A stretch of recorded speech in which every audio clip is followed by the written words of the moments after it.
नमस्कार साथियों, स्वागत है आपका बैंकर साथी चैनल में। साथियों, जेआईबी एग्ज़ाम से रिलेटेड वीडियोस आप बैंकर साथी चैनल पर देख सकते हैं। वीडियोस आपको पसंद आते हैं तो उन्हें लाइक करें, साथ ही चैनल को सब्सक्राइब करें और बेल आइकन प्रेस करें ताकि आने वाली वीडियोस की नोटिफिकेशन आपको टाइमली मिलती रहे। इस वीडियो में हम डिस्कस करेंगे जेआईबी के पेपर 1 की यूनिट 38 जिसका नाम है consumer behaviour and product. Consumer behaviour से रिलेटेड जो कॉन्सेप्ट्स हैं, जो टॉपिक्स हैं, वो हम इसमें डिस्कस करेंगे। कस्टमर रिलेशनशिप मैनेजमेंट क्या होता है, उसकी एक्टिविटीज़ कौन कौन सी होती हैं, गैप एनालिसिस क्या होता है, मैस्लो की हायरार्की ऑफ नीड्स क्या है, ये सारे टॉपिक हम इसमें कवर करेंगे। साथ ही प्रोडक्ट के बारे में जानेंगे, प्रोडक्ट से रिलेटेड जो कॉन्सेप्ट हैं वो भी इसमें डिस्कस करेंगे। हमारा पहला टॉपिक है साथियों मैस्लोज हायरार्की ऑफ नीड। तो मैस्लो जो थे वो एक साइकोलॉजिस्ट थे। उन्होंने एक हायरार्की बनाई है, यानी कि step by step process. Hierarchy जो है स्टेप बाय स्टेप प्रोसेस होता है कि किसी पर्सन की, ह्यूमन की जो नीड्स हैं वो किस तरह से डेवलप होती हैं, यानी कि सबसे पहले उसकी कौन सी ज़रूरतें होती हैं। जब वो नीड्स जो फुलफ़िल हो जाती हैं उसके बाद में फर्दर उसकी सेकंड लेवल पे कौन सी नीड्स आती हैं, फिर थर्ड लेवल पे कौन सी नीड्स आती हैं। इस तरह से ये हायरार्की बनाई गई है। सबसे पहले साथियों जो फर्स्ट लेवल पे जो बेसिक नीड है, सबसे ज़रूरी जो है, वो पहले लेवल पे आती हैं, जिन्हें हम फिजियोलॉजिकल नीड्स कहते हैं। तो फिजियोलॉजिकल नीड्स जो हैं वो सबसे ज़्यादा ज़रूरी हैं। उनमें आती हैं हमारे फूड, वाटर, ऑक्सीजन और स्लीप। तो क्लियरली आप देख सकते हैं कि फिजियोलॉजिकल नीड्स हैं वो सर्वाइवल नीड्स हैं, यानी कि अगर वो नहीं होंगी तो आप वो पर्सन जिंदा भी नहीं रह सकता अगर उसकी फिजियोलॉजिकल नीड पूरी ना हो। तो एक बार जब किसी पर्सन की फिजियोलॉजिकल नीड फुलफिल हो जाती हैं, उसके बाद में सेकंड जो नीड्स हैं उसकी, वो है सेफ्टी नीड। तो सेफ्टी नीड में आती हैं कि उसको प्रोटेक्शन मिले किसी तरह की थ्रेटनिंग सिचुएशन में से उसको प्रोटेक्ट किया जाए। साथ ही इकोनॉमिक सिक्योरिटी भी अगर उस पर्सन को मिलती है तो उसकी सेफ्टी नीड्स जो हैं वो फुलफ़िल होती हैं। तो सबसे पहले ज़रूरी है फिजियोलॉजिकल नीड, सेकंड नंबर पे आती हैं, सेकंड स्टेप है सेफ्टी नीड। और सेफ्टी नीड भी जब फुलफ़िल होती हैं तब थर्ड जो नीड है उसकी, वो है सोशल नीड। तो ह्यूमन जो है, मैन है जो है, वो कहते हैं कि सोशल एनिमल है, इसीलिए ह्यूमंस की सोशल नीड्स भी होती हैं। वो अकेले, हर समय अकेले अपने आप में नहीं रह सकते। उनको फ्रेंडशिप की ज़रूरत है, अफेक्शन चाहिए होता है, एंड सेंस ऑफ बिलोंगिंगनेस। तो ये सारी जो है ये सोशल नीड्स हैं, ये भी पर्सन की फुलफ़िल होनी चाहिए। और सोशल नीड्स एक बार फुलफ़िल होती हैं तो उसकी जो नेक्स्ट लेवल की जो नीड्स हैं जो आती हैं, वो है एस्टीम नीड। तो एस्टीम में आता है कि सेल्फ रिस्पेक्ट हो, रिकग्निशन मिले, स्टेटस और सक्सेस मिले। तो जब एक बार पर्सन की फिजियोलॉजिकल नीड पूरी हो गई, सेफ्टी भी हो गई और सोशल नीड, उसकी फ्रेंडशिप, अफेक्शन, ये सब मिल गया, उसके बाद में पर्सन की डिज़ायर होती है, उसकी नीड होती है कि मुझे रेस्पेक्ट मिले, मुझे रिकग्निशन मिले, स्टेटस मिले, मुझे सक्सेस मिले। तो ये सब कुछ की रिक्वायरमेंट होती है। और जब ये भी पूरी हो जाती हैं, जब जो लास्ट और फाइनल जो नीड है जो पर्सन की, वो है सेल्फ एक्चुअलाइजेशन। यानी कि सेल्फ एक्चुअलाइजेशन मतलब है कि अपने आप को जानने की जो इच्छा होती है, सेल्फ फुलफिलमेंट में जब मोड में चला जाता है, यानी कि अध्यात्म की तरफ या अपने को जानने की तरफ, साधु बनने की तरफ जब पर्सन जब चला जाता है, तो वो सेल्फ एक्चुअलाइजेशन है। वो एकदम पीक है, वो फाइनल जो है डिज़ायर है, पर्सन की नीड है। तो इस तरह से है, सबसे पहले फिजियोलॉजिकल नीड। फिजियोलॉजिकल नीड यानी कि रोटी कपड़ा मकान, जीने के लिए जो चाहिए उस वो पूरी होती हैं। फिर सेफ्टी नीड, प्रोटेक्शन मिले थ्रेटनिंग सिचुएशन से। सोशल नीड यानी कि मिलजुल के रहे, अफेक्शन मिले, फ्रेंडशिप मिले, वो पूरी हो गई। तो फिर सक्सेस मिले, स्टीम नीड्स में आती हैं सक्सेस, स्टेटस, और सबसे लास्ट में है सेल्फ एक्चुअलाइजेशन यानी कि सेल्फ फुलफिलमेंट जो है। तो ये 5 सीढ़ियाँ हैं, 5 हायरार्की है मैस्लो की। सेकंड जो हमारा आता है वो है फैमिली लाइफ साइकिल। इसमें साथियों क्या है, किसी भी फैमिली को अलग अलग स्टेजेस बताई गई हैं कि उनकी क्या स्टेजेस होती हैं एज के हिसाब से, और उस एज में, उस स्टेज में उनकी फाइनेंशियल सिचुएशन कैसी होती है, और उस फाइनेंशियल सिचुएशन में उनकी बैंकिंग नीड्स कैसी होंगी। तो सबसे पहली जो स्टेज आती है, फैमिली स्टार्ट होती है जब, यानी कि पर्सन की शादी हुई, यंग कपल हैं, अभी यंग बैचलर हैं, सबसे पहला जो है फैमिली की केस में, जब शादी नहीं हुई है यानी कि यंग बैचलर हैं और पर कैपिटा इनकम जो है वो हाई है और कोई भी डिपेंडेंट नहीं है उसके ऊपर और फाइनेंशियल बर्डन भी नहीं है, क्योंकि नई नई जो है नौकरी लगी है, पैसे आने शुरू हुए हैं, तो पर कैपिटा इनकम जो है वो हाई है और कोई और खर्च करने वाला नहीं है, बच्चे नहीं है, तो एक्सपेंसेस नहीं है। तो उनके जो बैंकिंग नीड हैं उस समय, जब यंग एज में होता है पर्सन 22-25 साल के आसपास, तो उस समय क्रेडिट कार्ड चाहिए उसको, गाड़ी लेनी है, ऑटो लोन, या फिर low cost banking services, saving account और ये करंट अकाउंट, ये सारी जो चीज़ें हैं ये हैं होंगी उस समय। साथ ही जब नेक्स्ट लेवल जब आता है, यानी कि जिसको कहते हैं हाफ नेस्ट का मतलब है कि मैरिज हो गई है और छोटे छोटे बच्चे हैं, यानी कि जो एज लगभग इसमें कह सकते हैं कि 32-35 के आसपास या 25 से 35 तक के आसपास की जो एज है वो लोग इसमें आते हैं। इनमें जो प्रायोरिटी रहती है कि शादी हो गई, बच्चे हैं, अब तो घर तलाशा जाए।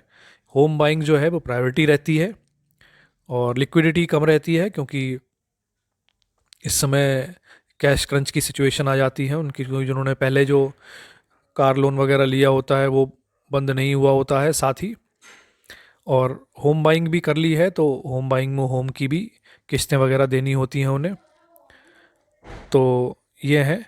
और लो लिक्विडिटी रहती है क्योंकि कैश जो है उन्होंने सारा कुछ लगा दिया है, होम घर वगैरह ख़रीदा है। तो ऐसी जो बैंकिंग नीड है, बैंकिंग नीड इनमें आती हैं mortgage loan, credit card, overdraft और ड्यूरेबल लोन्स। तो इस तरह के लोन्स जो हैं इस समय प्रेफर किए जाते हैं।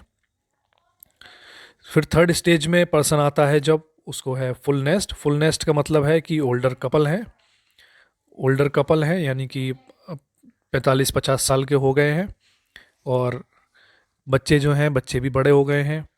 तो उस स्टेज में फाइनेंशियल सिचुएशन कैसी होती है, इनकम जो है वो स्टेबलाइज हो चुकी है, यानी कि कुछ इंक्रीमेंट्स वगैरह लग चुके हैं, प्रमोशन हो गया है, बच्चे भी, फाइनेंशियल सिचुएशन जो है गुड है, क्योंकि जो उन्होंने पहले लोन लिए होते थे, ऑटो लोन वगैरह एडजस्ट हो चुका है, होम लोन भी काफ़ी कुछ चुकता हो चुका है, काफ़ी कम बचा है, और उन्होंने जो सैलरी वगैरह है उसमें इंक्रीमेंट लग गए हैं, प्रमोशन हो गई है, तो अच्छी पोस्ट पे अब हैं, अच्छी तरह से कमा रहे हैं। अब ऐसे लोगों की जो इनकम होती है, बैंकिंग नीड्स जो होती हैं उनकी, तो वो यानी कि एक बार होम लोन ले लिया, 10 साल हो गए, तो अब होम इम्प्रूवमेंट की नीड उनकी हो सकती है, यानी कि उसमें कुछ रेनोवेशन वगैरह घर में कराना है, तो वो हो सकती हैं। साथ ही इक्विटी इन्वेस्टमेंट, यानी कि जब पैसा है तो उसको इन्वेस्ट करना चाहेंगे, तो इन्वेस्टमेंट की नीड होंगी, फ्लेक्सी डिपॉजिट या इन्वेस्टमेंट सर्विसेज वगैरह ऐसे लोगों को चाहिए होती हैं, क्योंकि उनके पास सरप्लस मनी होता है, उसको वो इन्वेस्ट करना चाहते हैं। अब फाइनल स्टेज जो आती है, फोर्थ स्टेज जिससे है, वो है एम्प्टी नेस्ट, यानी कि ओल्डर कपल हैं, बच्चे सेटल हो गए हैं, चले गए हैं, ये लोग 60+ की एज वाले जो हैं उनको एम्प्टी नेस्ट कह सकते हैं हम। इसमें सिग्निफिकेंटली रिड्यूस्ड इनकम हो जाती है, क्योंकि मोस्टली जो लोग हैं वो पेंशनर्स आते हैं, इसमें पेंशन पे पहुंच गए हैं, तो पेंशन आ रही है, काफ़ी कम इनकम है, या फिर जिनकी पेंशन नहीं आ रही है उनकी और दिक्कत है, उनको और भी कम इनकम हो रही है, तो इनकम कम हो जाती है, फाइनेंशियल सिचुएशन ज़्यादा अच्छी नहीं होती उस समय, और बैंकिंग नीड्स जो होती हैं उस समय जो हैं सोशल सिक्योरिटी सर्विसेज वगैरह, या फिर जो छोटे लोन्स हैं, स्मॉल जो सर्विस लोन्स हैं, जैसे कि पेंशन लोन हो गया, या और भी इस तरह से मिलते जुलते जो छोटे लोन हैं, वही इस एज में पर्सन लेता है।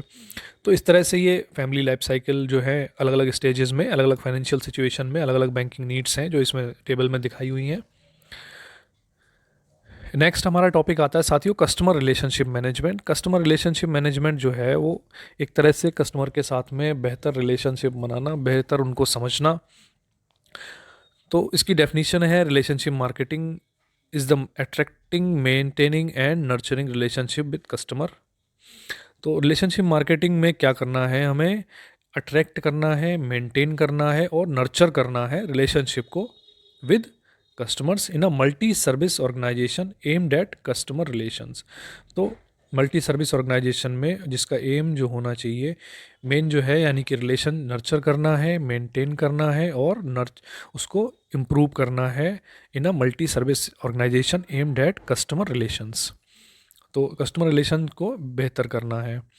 इसके ऑब्जेक्टिव क्या होते हैं रिलेशनशिप मार्केटिंग के? लॉन्ग टर्म कस्टमर रिटेंशन रहे, ज़्यादा समय तक कस्टमर हमारे पास रहे, और relationship with external market who influence और प्रोवाइड रेफरल्स।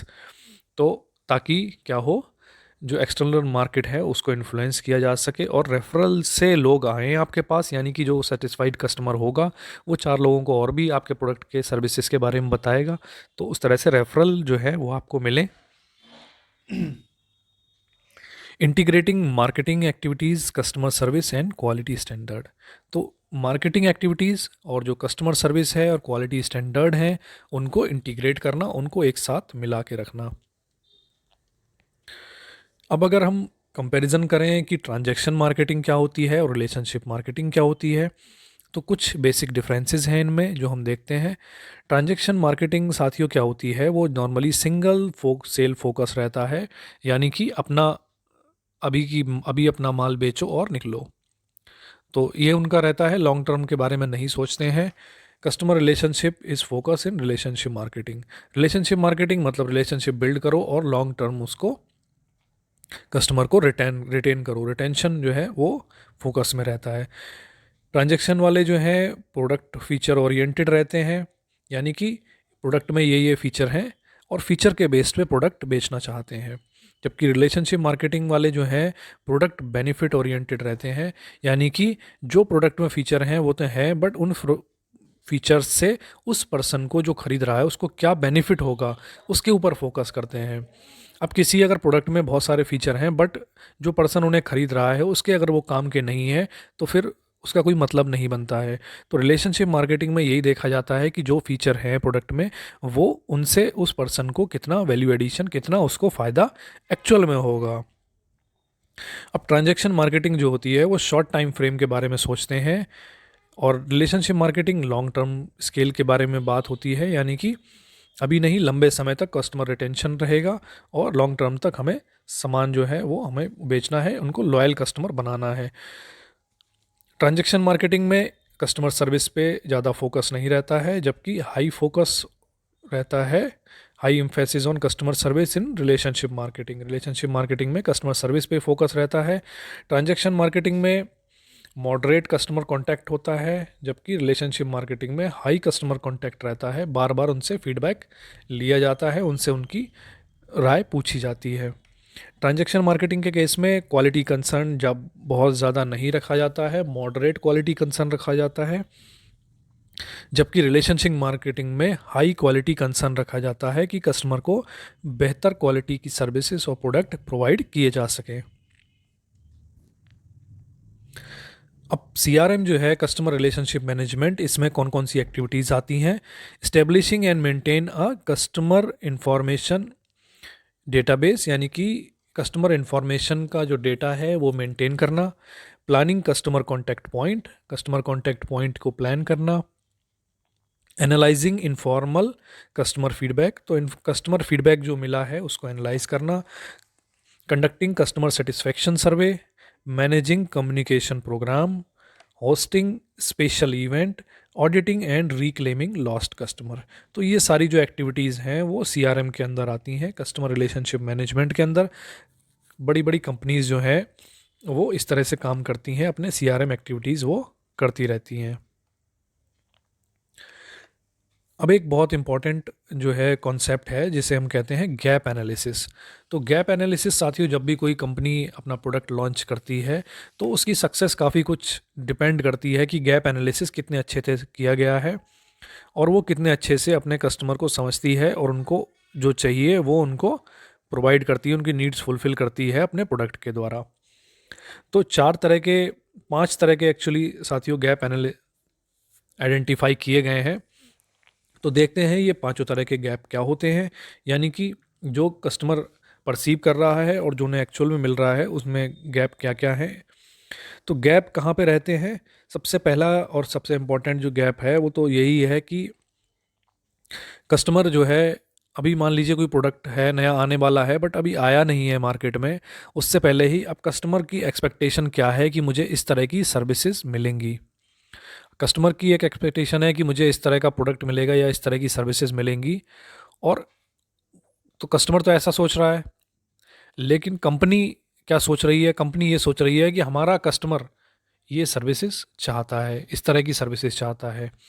तो कस्टमर की जो सोच, कस्टमर जो चाह रही है, कस्टमर जो चाह रहा है, और कंपनी जो सोच रही है कि हमारा कस्टमर ये चाह रहा है, यानी कंपनी जो है कस्टमर का माइंड रीड करने की कोशिश कर रही है कि उसके मन में क्या है, वो किस तरह की एक्सपेक्टेशन उसकी है। तो अगर कंपनी जो है वो कस्टमर की एक्सपेक्टेशन को परसीव कर पाती है प्रॉपरली, यानी कि कस्टमर किस तरह की सोच रख रहा है वो कंपनी जान पाती है पूरी तरह से, तब तो ये गैप फुलफिल होता है। बट नॉर्मली इसमें जो है डिफरेंसेस रहते हैं, यानी कि कस्टमर जो सोच रहा है कंपनी कुछ और सोचती है, कि कंपनी हम जो है सोचती है कि हमारा कस्टमर ये चाहता है, परसेप्शन ये है। तो इन दोनों में गैप रहता है, वो गैप नंबर 1 है। सबसे ज़्यादा बड़ा जो गैप होता है वो यही है। दूसरा होता है कि मान लीजिए कंपनी जो है परसीव कर लेती है एक्सपेक्टेशन कस्टमर की क्या है, काफ़ी कुछ वो जान जाते हैं, लेकिन जब सर्विस डिज़ाइन करते हैं और स्टैंडर्ड बनाते हैं तो उस जो परसेप्शन को उसको अपने प्रोडक्ट में ढाल नहीं पाते, यानी कि उन चीज़ों को उसमें इनकॉर्पोरेट नहीं कर पाते in the form of design, service और स्टैंडर्ड जो है उस तरह के नहीं कर पाते हैं। मतलब उन्होंने सोच तो समझ ली है कस्टमर की कि इस तरह की है, हमारे कस्टमर की सोच इस तरह की एक्सपेक्टेशन है, बट उसको एक्चुअली में वो अपने प्रोडक्ट में इनकॉर्पोरेट नहीं कर पाते हैं। तीसरा है कि जो तीसरे तरह का गैप तब आता है जब वो अपने सर्विसेज डिज़ाइन और स्टैंडर्ड जो बनाते हैं उसके बाद में जो सर्विस डिलीवरी देते हैं, उन दोनों में जो गैप आ जाता है वो गैप नंबर 3 हो जाता है। यानी कि वो डिज़ाइन बनाई तो है उन्होंने, बट वो उतनी अच्छी तरह से वो डिलीवरी सर्विस की कस्टमर को नहीं दे पाते हैं, यानी कि या तो उनके जो एम्प्लॉयज़ हैं वो इतने कम्पिटेंट नहीं हैं, या फिर उनका मैनेजमेंट उतना कम्पिटेंट नहीं है जो प्रॉपरली ग्राउंड उसको इम्प्लीमेंट कर पाएँ, सर्विस डिलीवरी वैसी दे पाएँ। तो वहाँ पे गैप नंबर 3 आ जाता है। गैप नंबर 4 साथियों तब क्रिएट होता है जब सर्विस डिलीवरी भी दी जा रही है, लेकिन कम्युनिकेशन जो है उनसे, सर्विस डिलीवरी जो दी जा रही है और जो कम्युनिकेट किया जा रहा है उसमें गैप है। ऐसा तब होता है जबकि जो मार्केटिंग की टीम है वो अलग है, और जो एक्चुअली में जो ऑपरेशंस वाले लोग हैं वो अलग हैं, यानी कि जो एक्चुअल में जो काम कर रहे हैं, ऑपरेशंस जो कर रहे हैं, जो सर्विस डिलीवरी दे रहे हैं, उनकी थिंकिंग अलग है और मार्केटिंग वाले कुछ अलग क्लेम कर रहे हैं। तो जब वहाँ पे गैप होता है, यानी कि मार्केटिंग वालों के जो क्लेम्स होते हैं, जो कंपनी एडवर्टाइज़ कर रही है और बता रही है कि हम इस तरह की अपने प्रोडक्ट में ये फीचर्स दे रहे हैं, बट एक्चुअली में जो ऑपरेशंस वाले हैं उनकी सोच अलग है, वो अलग तरह से काम कर रहे हैं। तो वहाँ पे गैप आ जाता है, यानी कि कथनी और करनी वाला जो गैप है वो यहाँ पे गैप नंबर 4 उसको कहते हैं।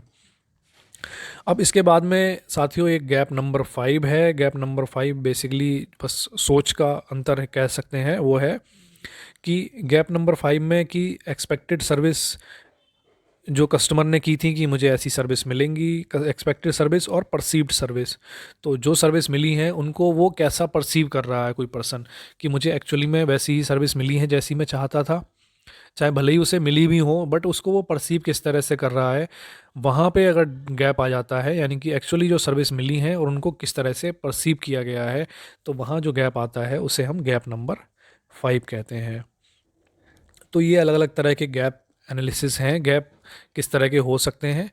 और अगर ये गैप जो है मिनिमम रहते हैं, यानी कि कोई कंपनी है जो इन गैप्स को मिनिमाइज़ कर सकती है, तो इस केस में और प्रोडक्ट बनाती है, उस केस में उसके प्रोडक्ट के हिट होने के चांसेस काफ़ी हाई होंगे। अब साथियों प्रोडक्ट क्या होता है? प्रोडक्ट की डेफिनीशन अलग अलग मार्केटर्स जो हैं, मार्केट गुरु जो हैं, उन्होंने दी हुई है। उन्हीं में से एक हैं कॉटलर जी, जो काफ़ी फेमस मार्केटिंग गुरु हैं। तो कॉटलर जी ने डिफ़ाइन किया है, a product is anything that can be offered to a market for attention, acquisition, use और consumption that might satisfy a want और नीड। तो कॉटलर कहते हैं कि प्रोडक्ट कोई ऐसी ऐसी चीज़ है, anything that can be offered to a market, जो मार्केट को ऑफ़र की जा सकती है। किस लिए? फॉर अटेंशन, अटेंशन के लिए, एक्विजिशन के लिए, यूज़ और कंजम्पशन के लिए, that might satisfy a want और नीड, जो कि किसी वांट या नीड को सेटिस्फाई कर सके, तो उसको हम प्रोडक्ट कहेंगे। अब प्रोडक्ट की पर्सनैलिटी क्या होती है, प्रोडक्ट की पर्सनैलिटी का मतलब है ओवरऑल प्रोडक्ट, उसके क्या क्या फीचर्स हैं। तो सबसे पहले तो जो है वो कोर फीचर हैं जो एकदम बेसिक जो बनाते हैं प्रोडक्ट का। उसके बाद में एसोसिएट फीचर हो सकते हैं, ब्रांड नेम और लोगो, पैकेज एंड लेबल। तो ये सब कुछ मिला के जो है वो प्रोडक्ट की पर्सनैलिटी, एक ओवरऑल पैकेज तैयार होता है जिसे हम प्रोडक्ट कहते हैं। तो प्रोडक्ट की पर्सनैलिटी के ये एट्रीब्यूट्स हैं। सबसे सेंटर में जैसे कि प्रोडक्ट लेबल है, प्रोडक्ट लेबल में कोर बेनिफिट आते हैं सबसे सेंटर में। उसके बाद में जो बेसिक प्रोडक्ट है, एक्सपेक्टेड प्रोडक्ट है, फिर ऑगमेंटेड और पोटेंशियल प्रोडक्ट। तो ये आते हैं इस तरह से, कोर बेनिफिट जो है, फिर बेसिक प्रोडक्ट, एक्सपेक्टेड, फिर ऑगमेंटेड, उसके बाद में पोटेंशियल। ये अलग अलग लेबल, प्रोडक्ट लेबल्स हैं, इनके बारे में और भी जानते हैं। कोर बेनिफिट साथियों क्या होते हैं? कोर बेनिफिट फंडामेंटल नीड और want that consumer satisfy for use by consuming the product और सर्विस। तो कोर बेनिफिट तो वो हैं जो उसके बेसिक जो हैं, जो कि अपने नीड सेटिस्फाई करना चाहता है कस्टमर, वो हैं। बेसिक प्रोडक्ट जो सेकंड लेवल आया इसमें, वो है a version of the product containing only those attribute और characteristic absolutely necessary for it to function. तो और बेसिक में आता है कि जो कम से कम मिनिमम रिक्वायरमेंट है कि कोर बेनिफिट जो है वो डिलीवर करने के लिए जो बेसिक एट्रीब्यूट्स होने चाहिए किसी प्रोडक्ट में, तो उतने कम से कम बेसिक जो एट्रीब्यूट हैं उनको हम बेसिक प्रोडक्ट के अंदर आ जाएंगे। एक्सपेक्टेड में ये है कि बेसिक एट्रीब्यूट्स तो हैं ही, और उसके साथ में नॉर्मली एक्सपेक्ट किया जाता है कि यार इसके साथ में इतना तो होना ही चाहिए। तो वो है एक्सपेक्टेड प्रोडक्ट की, एक्सपेक्टेड है कि अगर कोई रेपुटेड कंपनी है, कोई अच्छा जो मैन्युफैक्चर कर रही है प्रोडक्ट, तो कि ठीक है बेसिक तो आप दे ही रहे हैं, उसके साथ में एटलीस्ट इतना मिनिमम जो है वो तो एक्सपेक्टेशन रहती है कस्टमर की कि ये तो आप प्रोवाइड इसके साथ करेंगे ही। जैसे इसमें अगर हम एग्ज़ाम्पल देखते हैं कि अगर मान लीजिए कोई टेलीविज़न का एग्ज़ाम्पल लेते हैं, तो टेलीविज़न अगर कोई ख़रीदता है तो कोर बेनिफिट तो होगा कि वो अपना इंटरटेनमेंट के लिए ख़रीद रहा है, तो इंटरटेनमेंट वो उसको देगा, यानी कि वो चलेगा, एटलीस्ट उसमें पिक्चर आएगी। अब दूसरा बेसिक प्रोडक्ट देख सकते हैं कि इसमें कि वही टेलीविज़न है तो उसको चलने के लिए उसके साथ में जो बेसिक हैं उसके कवर होना चाहिए, उसको स्टैंड होना चाहिए, उसको होल्ड करने के लिए रिमोट होना चाहिए। तो ये बेसिक प्रोडक्ट के पार्ट हो गए जो उसमें मिनिमम जो है रिक्वायरमेंट की होनी चाहिए। एक्सपेक्टेड ये हो सकता है कि उसकी क्वालिटी अच्छी हो और रिमोट जो आ रहा है वो प्रॉपर कवर्ड हो, उसकी पैकेजिंग वगैरह अच्छी हो। तो ये एक्सपेक्टेड में आ सकता है। एक्सपेक्टेड यानी कि कुछ और उससे कि एटलीस्ट अच्छी कंपनी का है तो बेहतर पैकिंग में आएगा और दिक्कत नहीं होगी। तो ये सब चीज़ें एक्सपेक्टेड में आती हैं। और अगर एक लेवल हाई जाते हैं तो ऑगमेंटेड प्रोडक्ट में जाते हैं, this inclusion of additional feature, benefit, attributes और related services that serve to differentiate the product from its competitor. तो अब इसमें ही है जैसे कि अब टीवी का हमने एग्जांपल लिया था, तो टीवी में मान लीजिए अब रिमोट तो सभी दे रहे हैं, सारी कंपनियां दे रही हैं, स्टैंड सारी कंपनियां दे रही हैं, तो आप अलग क्या दे रहे हैं? ऑगमेंटेड मतलब आप उससे बेहतर क्या और क्या दे सकते हैं। तो ऑगमेंटेड का मतलब है कि मान लीजिए उसमें वो फीचर और आ जाएं उसमें कि आप उसको स्मार्ट टीवी कर लें या इंटरनेट से कनेक्ट कर सकते हो आप, और इस तरह के जो फीचर्स रहते हैं, या उसमें कुछ ऐप्स हैं तो वो हैं, तो वो ऑगमेंटेड में आ जाएगा। जैसे कि यहाँ पे एक और एग्जांपल दिया हुआ है जो कंप्यूटर का है। कोई मान लीजिए कोई कंप्यूटर है, वो प्री लोडेड आता है कि एक्स्ट्रा हाई एंड की जो सॉफ्टवेयर्स हैं कई सारे उसमें एक्स्ट्रा प्रोवाइड किए हुए हैं, तो वो ऑगमेंटेड में प्रोडक्ट उनको हम कहेंगे, जहाँ पे पहले से ही वैल्यू एडिशन किया हुआ है, कई और तरह की चीज़ें उसमें पहले से ऐड करके दी हुई हैं। तो ऑगमेंटेड प्रोडक्ट हो गया। पोटेंशियल प्रोडक्ट हम किसे कहेंगे? जो कि ऑगमेंटेड प्रोडक्ट है और ऑगमेंटेशन के बाद में ट्रांसफॉर्मेशन जो फ्यूचर में की जा सकती है। अभी वो ऑगमेंटेशन है, उसमें और फर्दर हम वैल्यू एडिशन करते हैं, और वैल्यू एडिशन करने के बाद में फ्यूचर में वो किस तरह का जा सकता है। मान लीजिए कोई टेलीविज़न का ही एग्जांपल अगर हम कंटिन्यू करते हैं, अभी ऑगमेंटेड कर दिया, उसमें स्मार्ट टीवी बना दिया, बहुत स्लिम कर दिया उसको, ये सारी चीज़ें हैं। अब फ्यूचर में और मान लीजिए वो फोल्डेड हो जाए या कुछ ऐसा, या इस तरह का कुछ और उसमें रिवोल्यूशनरी कुछ चेंज आ जाए, तो वो सारे जो आएंगे वो पोटेंशियल प्रोडक्ट में है, यानी कि जो अभी नहीं है बट फ्यूचर में वो हो सकते हैं, सेम अगर ऑगमेंटेशन जारी रहता है तो। ये सारे हैं साथियों 5 जो है कोर बेनिफिट, जो कि मिनिमम जो बेनिफिट जो कस्टमर जो टीवी खरीद रहा है तो टीवी देख चले, यानी कि उसमें न्यूज़ आए, प्रोग्राम्स आए, ताकि वो एंटरटेनमेंट हो सके। बेसिक प्रोडक्ट यानी कि टीवी, टीवी का स्टैंड, रिमोट, इतना सब कुछ होना चाहिए। एक्सपेक्टेड प्रोडक्ट यानी कि प्रॉपर पैकिंग में हो, उसकी पिक्चर क्वालिटी अच्छी आए, तो ये एक्सपेक्टेड है। अगर अच्छी कंपनी का है तो इतना एक्सपेक्टेशन रहती है। ऑगमेंटेड प्रोडक्ट के केस में टीवी में फ़ोन भी कनेक्ट हो जाए, इंटरनेट से भी चले, और भी कोई जो मॉडर्न जो उसमें लेटेस्ट टेक्नोलॉजी जो है वो हो, तो वो ऑगमेंटेड प्रोडक्ट में है। पोटेंशियल प्रोडक्ट वो तब होगा जब उसमें फर्दर ऑगमेंटेशन होके और फर्दर जो टेक्नोलॉजीज ऐड करके कोई फ्यूचर में कुछ नया तरह का प्रोडक्ट वो तैयार होगा। यानी कि मान लीजिए जैसे हमने कहा था कि फोल्डेड टीवी आ जाए या कुछ और इस तरह का हो जाए, तो वो पोटेंशियल प्रोडक्ट को कहेंगे।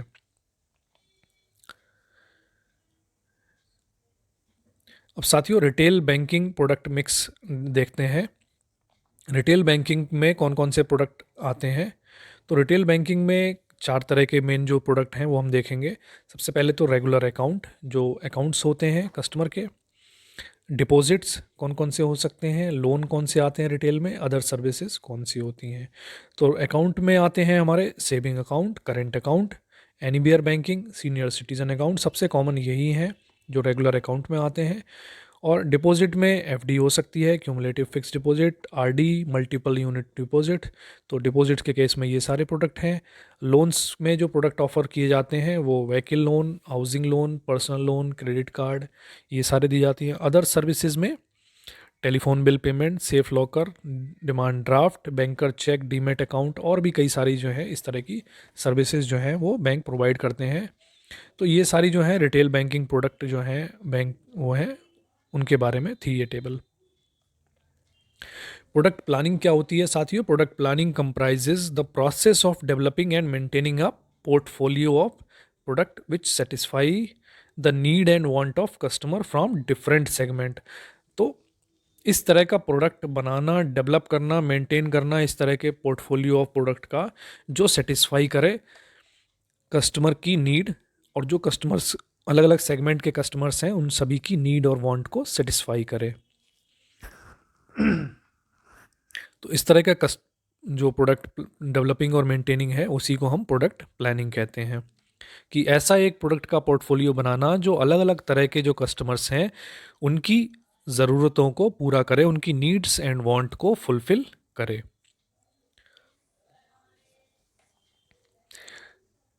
प्रोडक्ट मिक्स को मेंटेन करने के लिए जो मेन टास्क है वो क्या होते हैं? Appraisal of each product line and each product item.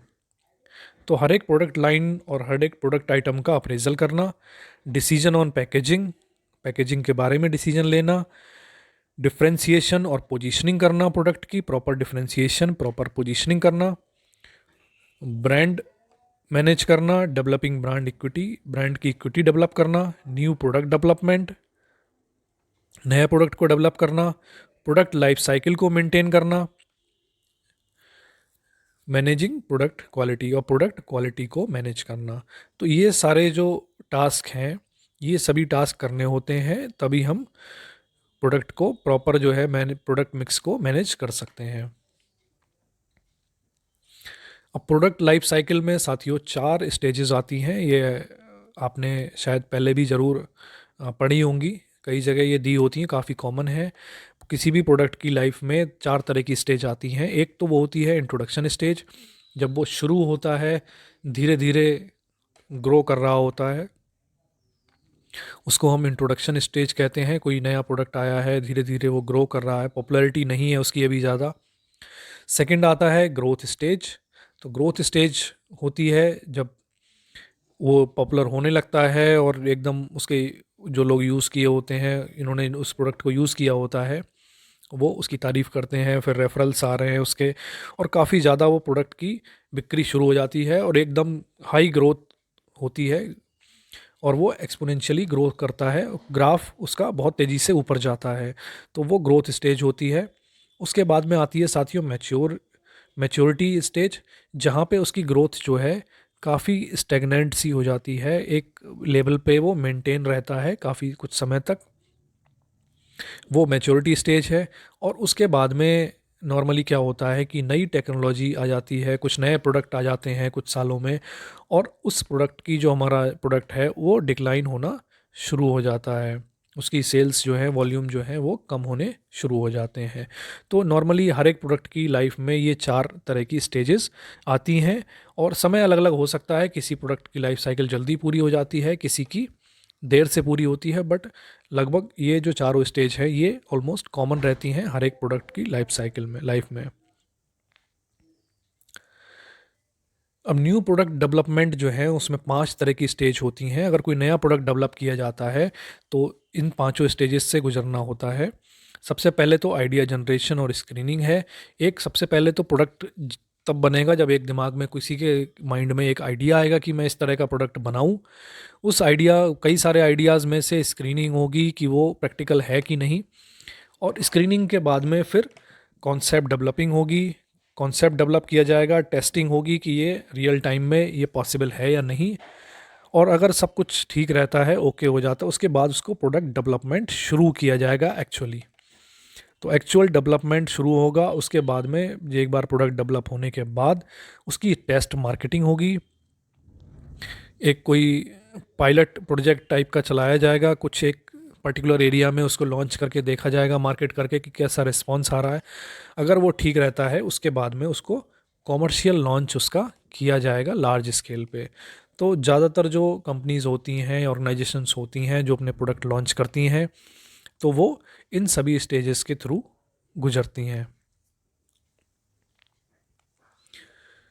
अब प्रोडक्ट मॉडिफिकेशन में क्वालिटी इंप्रूवमेंट हो सकता है, फीचर इंप्रूवमेंट हो सकता है, या तो जो फीचर्स हैं एग्जिस्टिंग उन्हीं की क्वालिटी में इंप्रूव की जाए, या फिर उसमें कुछ नए तरह के फीचर ऐड किए जाएं, या फिर उसका स्टाइल इंप्रूव किया जाए। तो ये 3 तरह के कॉमन जो मॉडिफिकेशन होते हैं वो किए जाते हैं। प्रोडक्ट एलिमिनेशन कब होता है साथियों? Sale keeping declining continuously and there is no possibility of increasing sale. कई बार क्या होता है, जब प्रोडक्ट डिक्लाइन की स्टेज में होता है और उसकी जो सेल्स हैं वो कम हो रही होती हैं, वॉल्यूम कम हो रहे होते हैं, उस स्टेज में कंपनी सोचती है कि उसको इम्प्रूव करना, और उसके प्रॉफिट जैसे कि कम हो रहे हैं तो उसको सस्टेन करना ठीक नहीं है। उससे बेहतर है कि कंपनी उसको एलिमिनेट कर दे उस प्रोडक्ट को, और किसी नई टेक्नोलॉजी पे, नए प्रोडक्ट पे फोकस करें। Product keep declining continuously and there is no possibility of improving profit.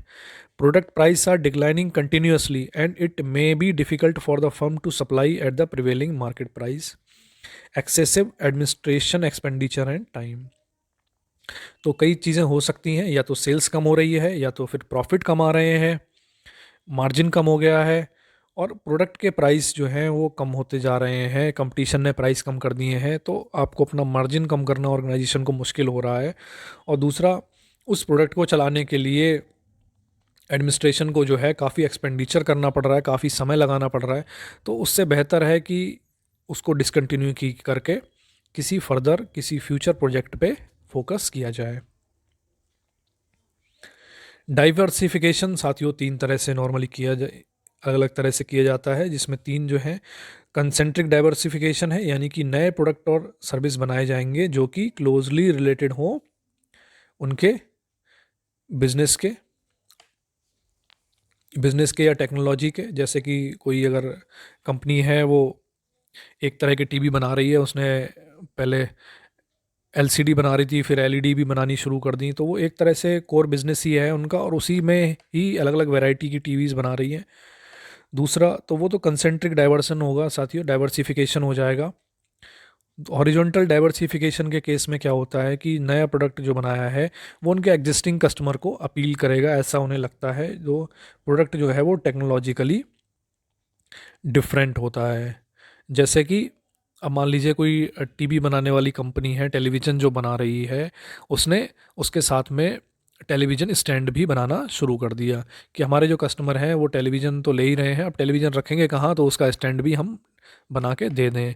तो उस तरह केस में क्या होगा, दोनों टेलीविज़न स्टैंड और टेलीविज़न दोनों टेक्नोलॉजिकली डिफरेंट हैं पूरी तरह से, लेकिन वो उन्हें लगता है कि उनके कस्टमर को अपील करेगा, तो इसीलिए हॉरिजॉन्टल डाइवर्सिफिकेशन इस केस में होता है। जैसे कोई कोई शेविंग जो ब्रश बनाने वाली कंपनी है, शेविंग ब्रश बना रही है, वो साथ में ब्लेड भी बनाना शुरू कर दे।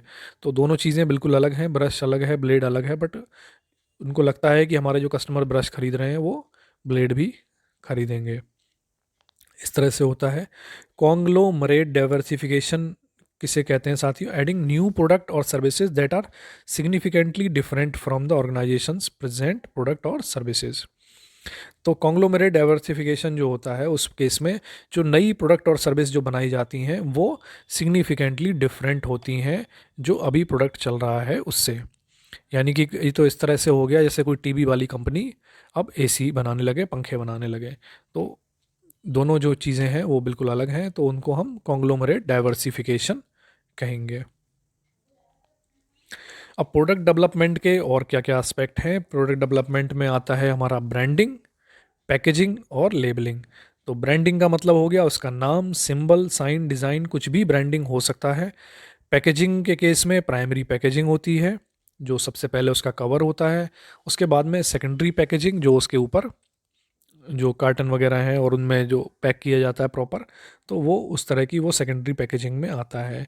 फिर आ गई लेबलिंग। लेबलिंग में प्रोडक्ट की इन्फॉर्मेशन देना, उसका डिस्क्रिप्शन बताना, यूज़र इंस्ट्रक्शंस देना, ये सब जो है वो लेबलिंग के पार्ट हैं। तो ये सभी जो एस्पेक्ट हैं वो प्रोडक्ट डेवलपमेंट के हैं, प्रोडक्ट डेवलपमेंट के लिए ज़रूरी हैं। तो साथियों इस वीडियो में इतना ही था। वीडियो अगर आपको पसंद आया हो तो इसे लाइक करें, साथ ही शेयर करें हमारे सभी बैंकर साथियों के साथ जो जेआईबी एग्ज़ाम देने जा रहे हैं। तो मिलते हैं साथियों नेक्स्ट वीडियो में। Thank you.